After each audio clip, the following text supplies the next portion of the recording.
I got my Podtrak back in May because I needed an audio interface to use my Rode Pod mic. After comparing many options, I narrowed down my searches to two options, the Podtrak P4 and the Zoom H6.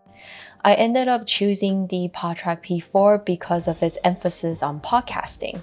In addition to having 4 XLR ports, the Podtrak P4 also has the ability to connect to your phone or your computer, making it super easy for you to have a guest call in or for you to use your XLR mic for a meeting.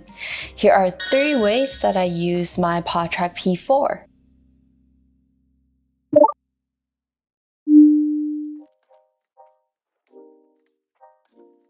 The first way that I use my Podtrak P4 is to use it as an audio interface for my XLR mic when I'm recording my YouTube videos. This is mainly for my A-rolls in an indoor setting. I will connect my XLR mic to the Podtrak and record the audio track on the Podtrak itself. You can also use the Podtrak as an input into your camera.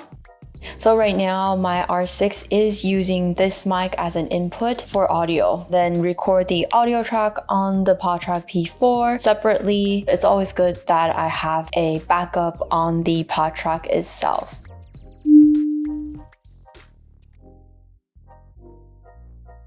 Second, I use the Podtrak to record a podcast with my guests. With the Podtrak P4, you can include up to 4 guests using the XLR mics, or you can have one person calling in through the phone and they would be on track 3, or you can also host a meeting on Zoom and then you can record your guests separately on track 4. The Podtrak would record everyone's audio on a different track, so it's super helpful when you're editing the audio in post. To record a Zoom guest through the computer, I would have them on track number 4 and turn this to the USB-C dial and just connect the Podtrak with the USB-C to my Mac Mini. And in the Zoom app, you would choose to use the Podtrak as an audio input, which is to use your mic in the meeting, and then also choose it as an audio output, and that is how the Zoom Podtrak would record your guest onto the device itself. You will have to use the headphone jack on the Podtrak P4 in order to hear your guests though. I usually rather use AirPods for my meetings, but I haven't figured out a workaround for this. But if you do have a workaround, please let me know. You can also have a guest call in, and for that one, you would use the track number 3. You will need to connect the Podtrak to your phone using a TRRS cable. Then you can use the meeting app or simply call to connect the guest directly. The guest will be able to hear you and you'll be able to record them onto track number 3.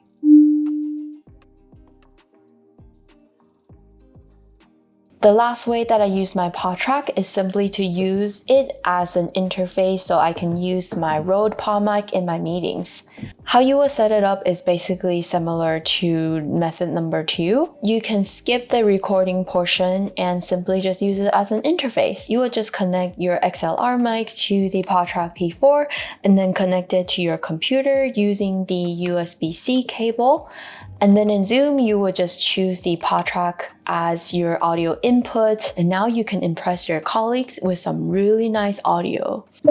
Honestly, I think the Podtrak is so underrated, it makes me so sad. If you were considering buying an audio interface, hopefully you've added the Podtrak P4 to your list of considerations. And that's it for this video. Hopefully you took something away from it. Let me know if you have any questions or you have any features that you love about the Podtrak. Thanks for watching, and I'll see you in the next one. Bye! I love my Podtrak P4. Here are 3 ways that I love to use my Podtrak P4.